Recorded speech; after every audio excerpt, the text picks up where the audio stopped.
Samoa le atunu pele I whanunga manuia o le nei Taeao fōu. Se o tātou Faafetai a whaatasi le alofa, ma le anga le lei o le atua o le ola. Wa mafu ai le nei Taeao ma lo malei fua mai. Ala whai mai a, se o tātou Tapuaiga I whaatasi I le atua.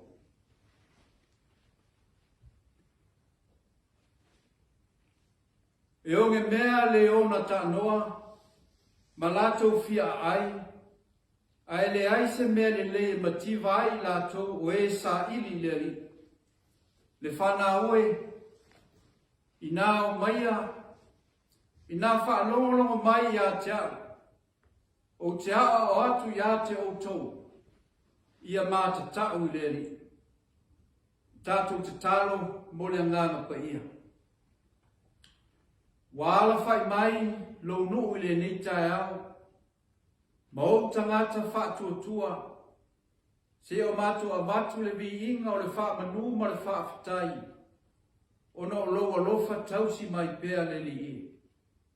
Ioe lo matu tamā, matu te langona lava lo matu mati tiva wha le anganga, matu te loa foi lo matu le whenga iai ma lo sirisiri ese. Wa mātou wala a watu, anga le lei maia, a wina Milo a nganga pa ia, na te whaa lau ilo ina lo finangalo ma fesoso ani Milo mātou vai, na i o mātou whaia le nei Tapuaiga, e I uai mea uma I le whaa sirisiri ina o lou lava me inga. I lo suafa Yesua mātou wa I wala a wai. Amen. La tātou pepese, le vi inga e ono sfulma le lima, le pese o la tātou pepese a.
afionga pa ia alo tātou atua.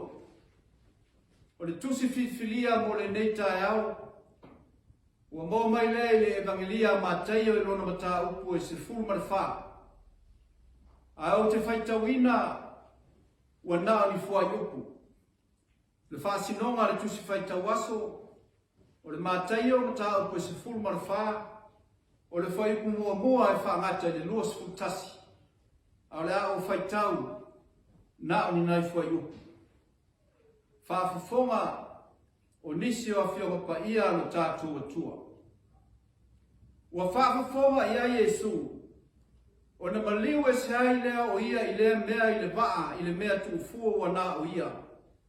Ua whaalongo ai le motu tangata, o na lato muli muli atu ai lea ia te ia, ua ui a uta mai a ai.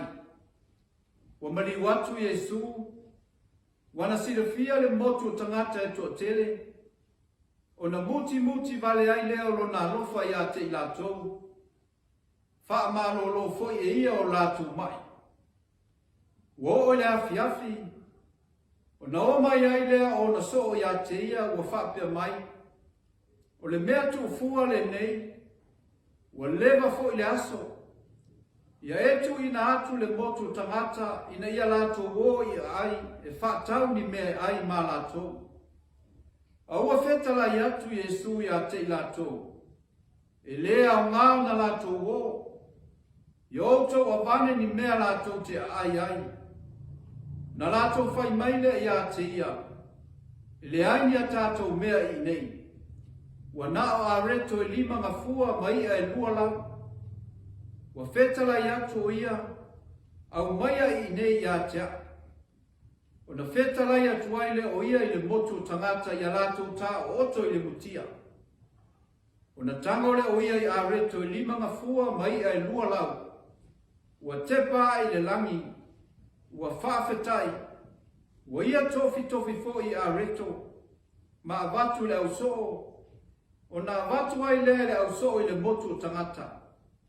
O na aia i leo i lato umalawa, wa maa ona. Wa lato foe toi ainga, ua tuutu moi ato se fulu malelua. O i lato foe na ai pe lima ngaafe o tani, ai le whaitaulia fa fine matamaiti. Ia whaamanuia mai le atua i lo tātou whaitau a whaalongo. Misio ana fionga, ia iate ia pea lo na lava vi inga, nei mas uma se yo le whaavavau lawa. Amen. La uma suafa mamalo le tua le tamane alo male ngā pa ia. Amen. Wa whaamaina whai uko e sifuru ono ma le sifuru fitu o le tusia mātai o le sifuru whāna whaitawina. E whai mamatua ta iala o le ni Taeao. A ua whetala i atu Yesu i a te lato. E lea o ngāo na lato wo. I outou a vane ni mea ai. Lato te a ai ai. O na lato whai maile i a te ia. E le aine a tātou mea i nei. Ua nao a reto e lima ngafua. Mai a e lua lau. Manatu au tua le nei Taeao tusa ma le whaasinonga le tusi whaitau aso. O lo whapea mai. Sau mai le uti. I le whaamalia. Sau mai le uti i le whaamalia. Moving from scarcity to satisfaction. O le uti pe a whaamatalaina. Ua nao ni nai mea i titi o moa. Po ni nai momoi mea o tutoia. Ia pe whapea fo.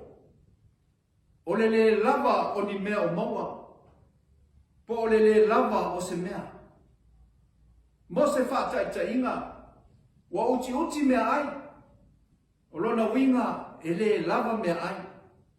Wa uti le taimi. O lona winga fo. E le lava le taimi. O uti e lua o lo manino. I le tala na whaitawina. O le tala masani i le vāvenga. O le whawhangaina o le motu o tangata. I nai mamoi a reto e lima, manai e lua. Le whamatala ina māteo. Ai o lo wha wina foi e mareko Luka mai Ioani. Ai o se tala o lo manino le iai. Le ese senga o le uti wha le atua. Ma le uti wha le tangata. O le uti wha le tangata. E mauti noa lava. E le lava se mea. Ai o le uti wha le atua. E le fesilinia. Le faulai. Le tutoe. Ma le tele o mea. O le tala mātai. Wa o le afiafi. O lona winga. Ua whaasolo ina pungi sā. Wa i loa le au so le moto tangata o tau mulimuli mai. Ai po le a whapewhea o na ai. Ma ua te tawa na wha i loa ia Yesu. Ia tu watu tangata yo. A wa leva le aso. Wa malu mai fo i le afiafi. Ai sili o na tu tangata. E o isa ili ni mea ai malato. O le wa ai le au so. O lo wa ai le taimi. Wa uti.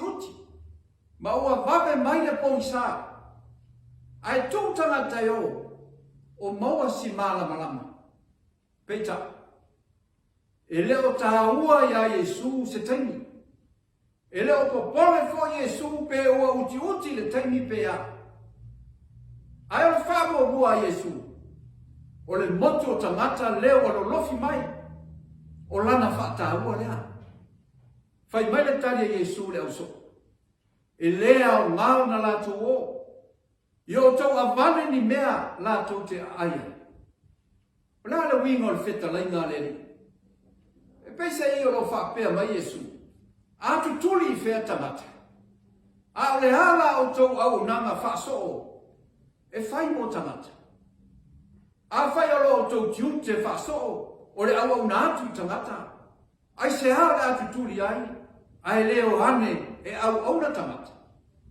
Io e leo wha mai. E este ale mea o ave iai le wha mua le tangata. Este le wha mua ale le. O le wa ai le wha le tangata. Wa ai le uti o le taimi. A ua le wa ai ma le alofa. Po le asa lato o nanga. E au o na whai mo tangata. O le ala wabao le Yesu o tangata. E le te tau no. E le o le finangalo o Yesu i lau so. Ia o e sa iri mai ni mea ai. Le ai. A o le finangalo moni o Yesu mo le au so. Ia whaata ua tangata.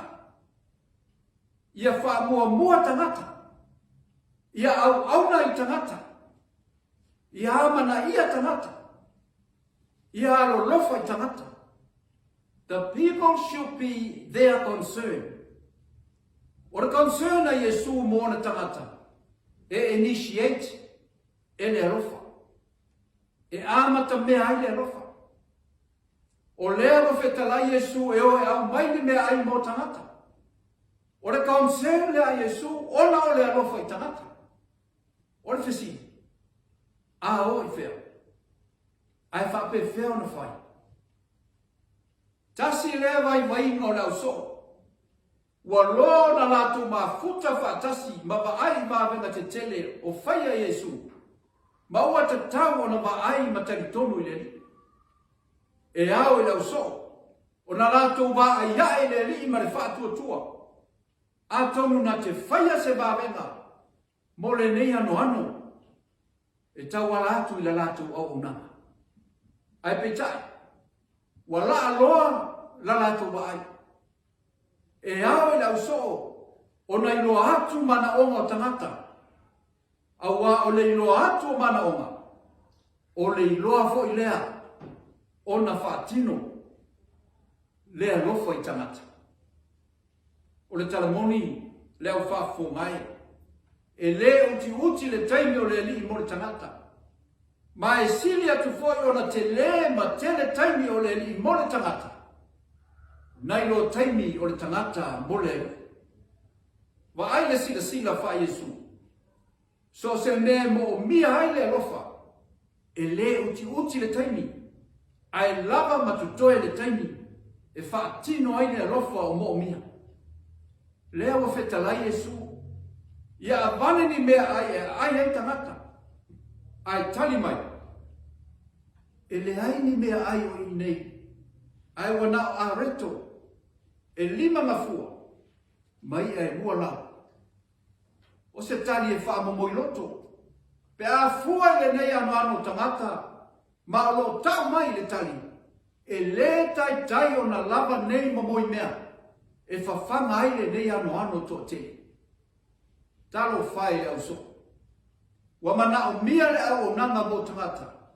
A ua uti mea whaatino ai le au nanga.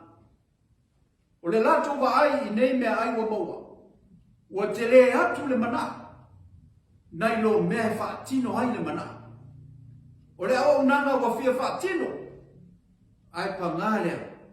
E uti mea whaatino ai. A fua le nei ano tangata o lona winga. Wa toa tele na wa tangata. Ai na whalawa e lima. Mai e lua. E whawhanga ai. O na sao ai loa leo upo tamaiti. A wiki e. O le nai le lava. Ioi. E uti. E le tai o na lava. Pe tai lau whafo mai. E leo pōmala e le li. Le vai mai mātaio. Wa sila fia e ia le moto tangata e toa tini. O na muti vale ai leo lona rufa. Muti vale o lona winga. O le alofa e sau mai fatu. O le alofa e ho. Ma pai atu i leo mo mia. O le alabala au leo Yesu. Au mai a te ia whalawa e lima. Mai e lua. Fai mai le tala. Ua tamo Yesu i areto e lima ngafua.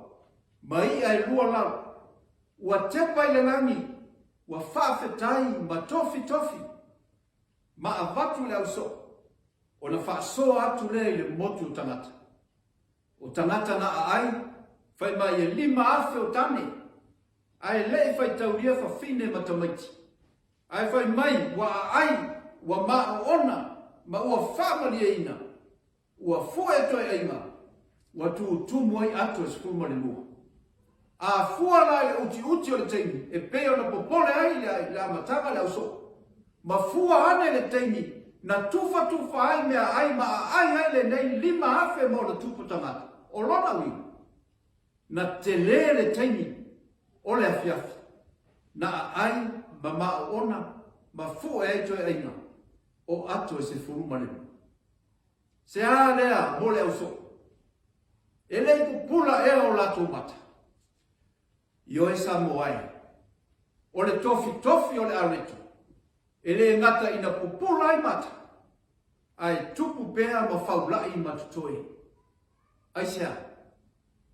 E tupu ona ole atua. E whaulai ona ole atua.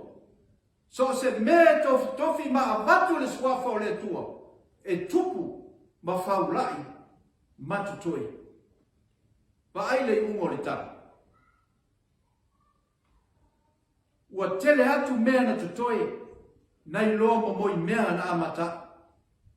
Ua tele atu mea na tutoe, nai loa mea na tutoe, na amata. Na amata ile lima whalawa, mai e lua. Na tofi, ma fue atu. Tufa atu. Ai fue atu ai le au so. I atu se furu ma le lua. Mai le uti, male le lava o mea ai. Ile tutoe, ma whau lai, toi ainga o mea ai.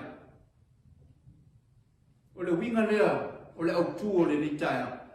Sau mai le uti, i le whaamali e ina. Ioe, o le whaasoa ma le tufa ale atua, ua lava ma tutoe mo tangata uma. O le tufa e whaamali e loto, ma whaamali e nai tangata uma. Samoa, le atunu pili. So se mea whaatino ai le alofa. E le uti pe titi le tua. O le ase me titi a te oe. Ai a whaamanuia le tua. E whau lai matutoe. So se mea te avatu ono le alofa. E mautino ala. E lava matutoe. O lea fo se mea te abatu e lai titi ona ole alofa. E le lai titi i le atua. Pe i titi, pe uti uti, ai a wha soa ma le alofa. E whaulai matutoi. Awane ionge lo alofa ma le anga le leisi tangata o mo o mia lau wha soa. Le ai le na o mea ai e te wha soa atu.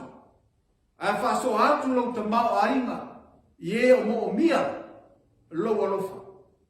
Wha soa atu lau i loa ma lau sila fia e fe soa soani maola ai leisi uso atangata. Wha soa atu au ta leni maa ngava e manuia e foi leisi tangata. Wha soa atu lau wha mawhanawhana ie o mawhatia. Wha soa atu lau alofa wha mangalo ie o e ita iai. Ma so se mea lei e atangi ai le alofa wha Yesu mo so se tangata. Samoa ma lau whainga malo. Wa wha malo Faafetai mo lau wha soa. Pe uti uti ma le lau. Ai a wha soa ma le alofa. A toa ma le wha utauta o le talamoni. E lava matutoi ma wha malia i nai o tangata anu. O le toi fasili Samoa. O ola e misi i lau wha soa. O le alofa o kiriso. Ua lava matutoi mo tangata Samoa uma. O lea foi o tatou tiute. I o tatou whaaso atu le alofa. O mana o mia. E isi foi tangata. O mo o mia lo alofa wha Yesu. I le suafo Yesu. Amen. Tatou tata. Le atua sirisiri e se.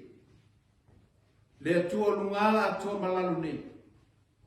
O le atua o atunu o le atua o Samoa. O le atua lea o mātou wafe mai ai le ni Taeao. Se o mātou wha manuina pēlo o lofa malo wanga le lei. O le ngata ia i mātou. A o lo atunu o atua. Mātou Faafetai nei awa noa tāua. O mātou wha o ngai na ia la leo wha nei o na pō. E mamoli atuai le wha au o le tala le nei. E mamoli atuai le alofa wha le atua ie o mo mia. Maloma pui ali i lato. Ina ia o lato whaia e pe foi o na whaia Yesu. Wa ai le to tele ma maa ona. Ona o le wha soa ma le tufa ua lava matutoi. Faafetai tele le atuai. Mātou Faafetai. O le ngata ia ua fionga pe o na mātou wha longo ma folo folo ina. Au wha manuianga fo i tutono si o mātou atunu. Ai meise le whainga malo, ia whapea fo i le kālesia. Wa manuia le atunu. E ui lava ina iai pēa fe ese a inga o whainga malo. Ai toa pēa li tai le ni ie. O no la o fio, o lo iai whaatasi. O apo po ngā ma whainga tā, o whea ngai mai lato, le atu ai. O lo iai whaatasi malo alofa. Faafetai au wha manuianga. Faafetai mea te tele wai whaia mo le atunu. Mātou Faafetai pēa. Ono lau ami o tonu o mātou wa aia pēa. Le ngata i aso taitasi. Ai whaapitoa mo le sāpati o folo i nailo finangana. Ina ia maua pēa nganga mo le malo ke miso. Faafetai le tamao a inga o lo atunu. Faafetai lo wanga le lei so se awala. Ai maise mea lo falilo wa e fua ia o le tangata malana. Ia vi ia la au fio le tuai. Mātou Faafetai au fionga. Fetalai mo i mātou. Ia tau ia i mātou wha mo i atu i lo mana malo wanganga. E te wha lau tele mo mātou whaatino ina. Aua ne vi ia le tangata. Ia vi ia la au fio. Ma ua whai pēa au fionga. E whai mata i ala mo mātou ola. Mo mātou loa fo i o le aso fetalai mai mo i mātou. Faafetai lo wanganga fisoso ani mai. Tai tolo ina pēa i mātou e whaatonu folau le mātou ola.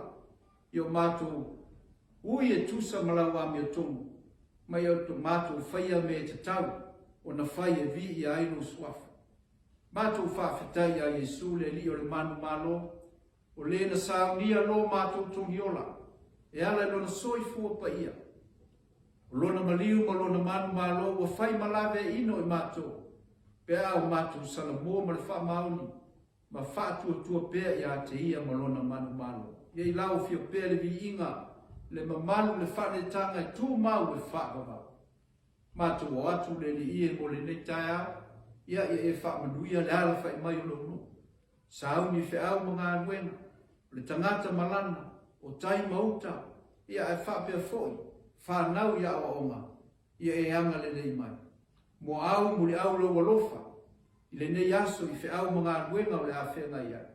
Ia e whamanuia, Samoa malona tamau ainga, ia tupu maola, ia o ngā mo tangata taitasi, lau whanua o e foai, ma le whanua ma Samoa, ua whai mo mātu tofi. Ia whamanuia le whainga malo, le pāle mia le kāpeneta, ia pūlea Samoa I le ami o tonu e te whina ngalo iai, au lava ma le whae tu au, a ia tai mua le alofa le li e manu iai le atunu o lo whaavai la o fio. Ia e vau ia fe ese inga, ma ia e whaatasia Samoa ia tasi o tangata o lo whaavai lo suafa. Mātu te talo, ia manuia e kale sia ese, o lo finau mo le malo ki riso, na ia a maia Samoa I tutonu o lo finangalo, ma ia tasi tangata uma, ia tāpuai la o fio. Mātu te talo, ia e whaamanuia fo. Samoa ia tunu I fafa, e kare sia ese, ia iailo wanga le lei, mau whaamanuia. Ia o mātu manatua e o mawhatia le nei aso, I lātou foi o maua I maima, Faafetai I ese, ia o lo I la o fio lava le alofa le li e maua ailo ma lātou whaamawhana whananga. Ia o le nei aso ma whiau mga anuenga, a I o le nei aso, ia foi pēre vi inga I la o fio. Tele a mātou te tala, tofu fole tangata malana, wa mātou wofo I nātou whātasi mo mātou loto, ia whaia pēr lau finangala, ai awa lava ma se whātawana. A le manuia ma le file mo la o fio le tua le tamā, le lofa sisi eso Yesu ke riso lo walo ma mātou li whaola to tasi. Tu mau mai le lumo Samoa atoa, lumo wau whanau, ma mātou whanau, nei māso uma, se ia o le whaavavau lava. Amen.